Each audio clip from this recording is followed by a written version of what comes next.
1차 시험 합격만을 목표로 제작된 내용입니다. 1차 시험에 나오지 않는 내용, 출제 빈도가 너무 낮은 내용은 모두 삭제했습니다. 오직 출제되는 지문과 선택지만 그대로 살렸습니다. 관련 자료나 링크가 있다면 동영상 아래에 정보창에 넣어두겠습니다. 도움이 되셨다면 좋아요, 구독 부탁합니다. 직업심리학 신뢰도입니다. 거의 매번 한 문제씩 출제된다고 보시면 됩니다. 신뢰도의 개념입니다. 신뢰도를 한 단어로 표현하자면 바로 일관성입니다. 즉 동일한 사람을 반복해서 실험을 하면 그 결과가 유사하거나 동일한 결과가 반복해서 나와야 된다는 뜻이에요. 동일한 결과의 반복, 그게 바로 일관성이고 그게 바로 신뢰도입니다. 한 피험자가 동일한 검사를 반복하면 유사한 점수를 받는다. 당연히 일관성이고 신뢰성이고요. 사지선다형 시험인 경우는 채점 간의 차이가 있을 수 없으니까 신뢰도가 당연히 높죠. 정답이 있으며 표준화된 검사 역시 가장 높은 신뢰도를 기대할 수 있습니다. 가장 높은 신뢰도 계수를 기대할 수 있는 거요. 신뢰도가 높으려면 먼저 표준화가 되어 있어야 되고요. 두 번째, 다 정답이 존재해야 돼요. 정답이 존재하고 표준화되어 있는 거 바로 표준화된 지능검사입니다. 정답 2번이고요. 성취검사는 받는 사람이 그때그때 다른 답을 낼 수도 있고요. 정답이 없죠. 그래서 명확한 정답 2번입니다. 신뢰도 계수와 신뢰도에 영향을 미치는 요인입니다. 먼저 신뢰도 계수요. 신뢰도는 일관성이라고 그랬죠. 그러니까 신뢰도 계수란 검사의 일관성을 숫자로 보여주는 값이에요. 0에서 1까지 사이입니다. 음수 가질 수 없다는 뜻이고요. 0에 가까우면 신뢰도가 낮은 거고요. 1에 가까울수록 신뢰도가 높은 겁니다. 신뢰도 영향 요인이요. 신뢰도 영향 요인, 개인차, 문항수, 문항반응수, 신뢰도 추정 방법, 신뢰도 계산 방법이요. 신뢰도 영향 요인에 해당하지 않는 거요. 규준 집단, 응답자의 수, 이 두 가지는 신뢰도 영향 요인에 해당하지 않습니다. 개인차가 클수록 신뢰도가 높게 나타나요. 요거 어렵게 생각하시는 분들 굉장히 많은데 예를 들어서 왼손잡이냐 오른손잡이냐처럼 개인차가 굉장히 큰 거요. 아무리 반복해서 물어봐도 결과값이 항상 동일합니다. 동일하면 신뢰성이 높은 거예요. 근데 예를 들어서 짜장이나 짬뽕처럼 왔다 갔다 하는 것들이요. 이런 것들은 매번 물어볼 때마다 바뀝니다. 결과값이 바뀐다는 뜻은 신뢰도가 낮아지는 거죠. 즉 개인차가 크면 신뢰도가 높고 개인차가 작으면 신뢰도가 낮아집니다. 문항수요. 문항수가 많으면 신뢰도가 높게 나타나요. 예를 들어서 20문제 풀는 거, 5문제 풀어보는 거하고 20문제 풀어보는 거하고 달라지죠. 그렇다고 해서 얘가 2000문제까지 늘어났다고 해서 무한히 늘어났다고 해서 신뢰도가 계속 커지는 거 아닙니다. 문항 반응 수, 선택지의 개수를 의미하는 거고요. 문항 반응 수에 따라서 영향을 받고요. 신뢰도 추정 방법, 계산 방법에 따라서도 신뢰도가 다르게 표현될 수 있습니다. 문항의 난이도입니다. 전체 응답자 중 특정 문항을 맞힌 사람들의 비율이에요. 난이도라고 하니까 꼭 틀린 사람을 써야 될 것 같아요. 근데 그게 아니에요. 틀린 사람이 아니고 맞힌 사람입니다. 구하는 공식 P는요. 총 사례수분의 맞힌 정답을 한 숫자 R입니다. 그리고 퍼센트로 나타내기 위해서 100을 곱합니다. 퍼센트니까 0%부터 100% 사이죠. 그러니까 숫자로 따지면 0에서 1 사이의 범위를 가지고 있습니다. 난이도는 맞춘 사람들의 비율이에요. 그래서 퍼센트니까 0에서 1 사이, 0에서 100% 사이의 값을 갖습니다. 맞춘 개수니까 0이면 숫자가 작으면 어려운 문항이고요. 1, 100%면 아주 쉬운 문항을 말합니다. 아까 말한 것처럼 난이도라는 이름 때문에 틀리기 쉬워요. 난이도 지수가 높을수록 어렵다 아닙니다. 난이도 지수는 높을수록 쉬운 문제입니다. 난이도가 0.5일 때 검사의 분산도가 최대가 되죠. 그 다음에 어려울수록 검사의 변량이 낮아져서 검사의 신뢰도가 낮아지고요. 너무 어렵거나 너무 쉬워도 마찬가지로 변별력이 낮아집니다.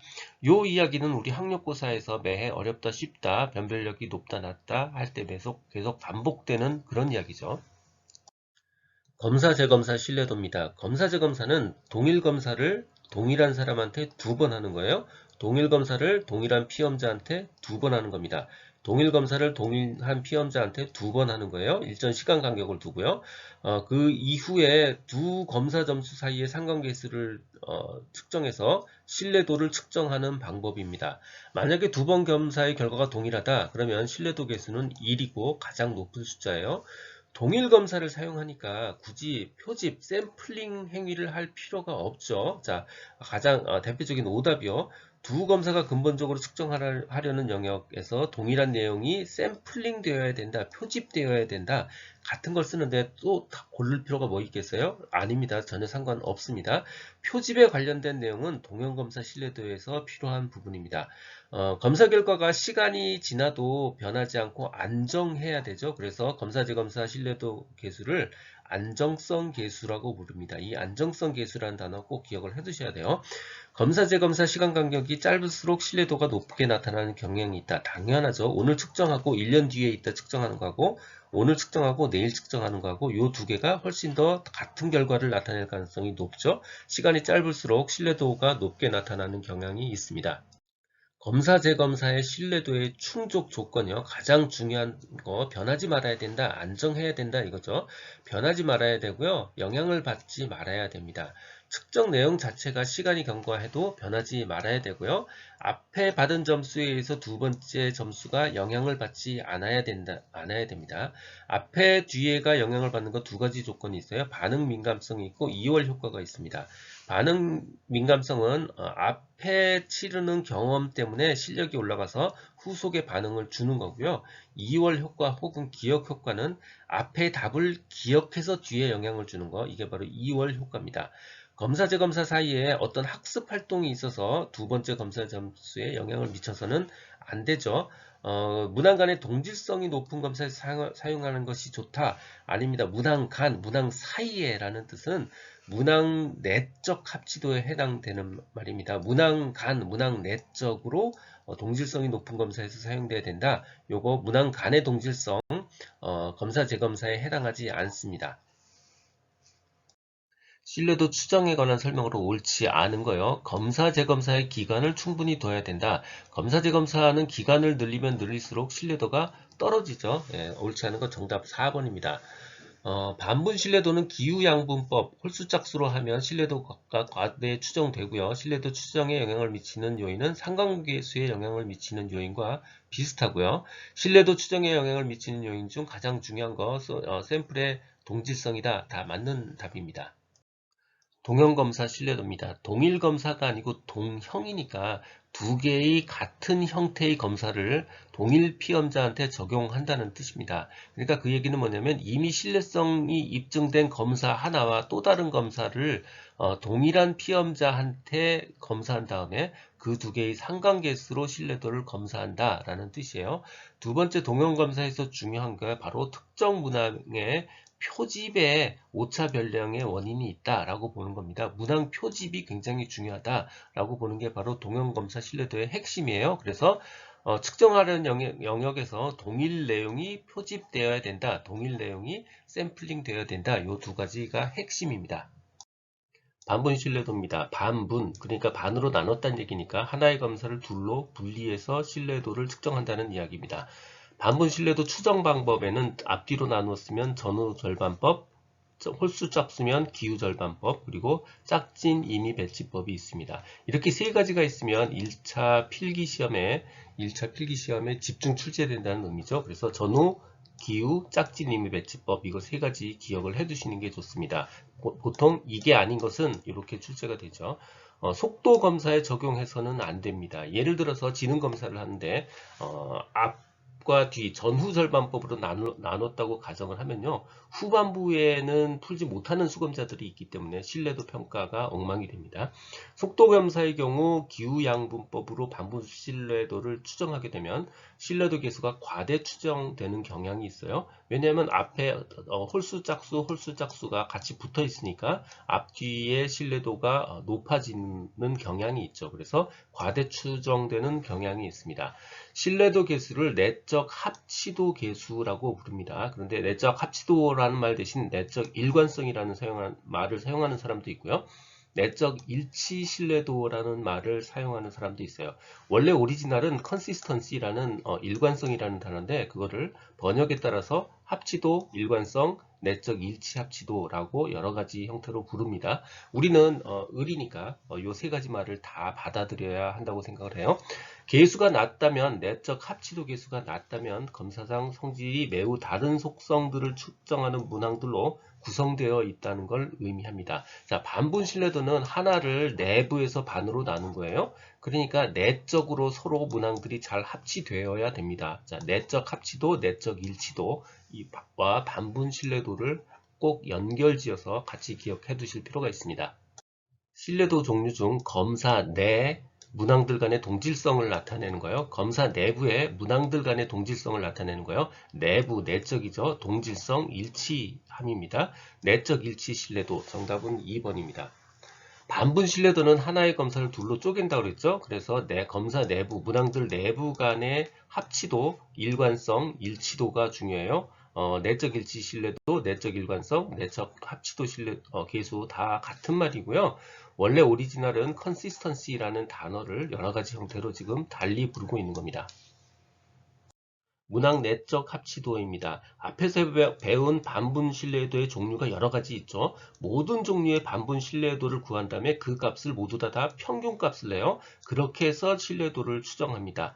검사 문항을 분리하기 위한 다양한 방법이 사용될 수 있죠. 그리고 사실 검사는 한 번만 하고요. 나머진 계산만 하면 되니까 알고 보면 시간과 비용 면에서 적용하기가 편리한 장점이 있습니다. 자, 문항 내적 합치도의 신뢰도를 동질성 계수라고 불러요. 자, 앞에서 반분 신뢰도에서 다뤘던 단어는 일관성이라는 단어였어요. 바로 영어로는 consistency였고요.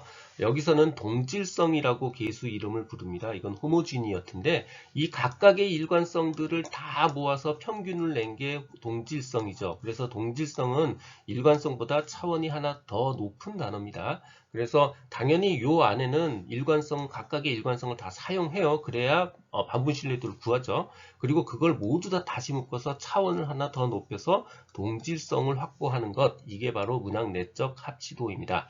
원래 하나의 검사를 여러 개의 형태로 나누어서 별개의 검사로 간주하죠. 그래서 각 문항은 동질성이 확보되어야 된다는 의미고요. 내적 합치도 계수의 크기를 결정짓는 문항 역시 동질성이고요. 가장 대표적인 예의 동질성에는 크론바흐 알파라는 동질성 계수를 사용하고 있습니다. 신뢰도의 채점자가 일으키는 문제, 그리고 수검자가 일으키는 문제입니다. 채점자의 심리효과, 수검자의 요인이요. 채점자가 일으키는 신뢰도 문제. 첫 번째, 후광 효과입니다. 수검자에 대한 채점자의 어떤 인상이 평정, 즉 점수 평가에 영향을 미치는 거예요. 예를 들어서 서울대 출신이다 그러면 이거 무조건 점수가 높아, 그래서 점수를 더 주는 거죠. 그래서 주관식을 채점할 때 수강생의 이름을 가리거나 학력을 가리고 채점하는 거 해야 공정성을 확보할 수 있습니다. 관용의 오류요. 채점자가 일반적으로 점수를 조금 더 주는 경향이 있어요. 조금 낮게 주면 뭔가 좀 미안해서 조금 더 주는 경향, 바로 관용의 오류고요. 중앙 집중 경향이요. 채점자가 높은 점수나 낮은 점수는 좀 피하고요. 잘 모르겠으면 무조건 중간 점수를 주는 경향이 있어요. 이게 바로 중앙 집중 경향의 오류입니다. 검사 점수 오차 발생 원인 중에는 수검자가 만들어내는 원인도 있어요. 예를 들어서 기존에 수행을 했던 경험이 많으면 점수가 당연히 올라가죠.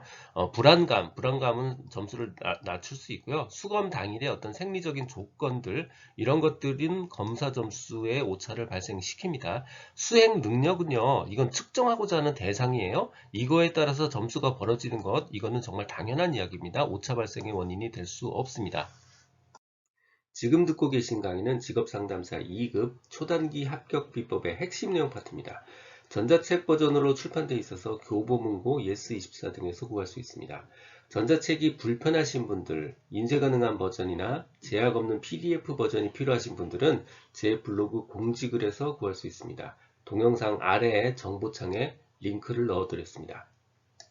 이 내용은 블로그와 전자책에 동일하게 그대로 있습니다. 도움이 되셨다면 좋아요, 구독 부탁드립니다. 지금까지 라디캠지기 꾸벅이 박종규였습니다. 감사합니다.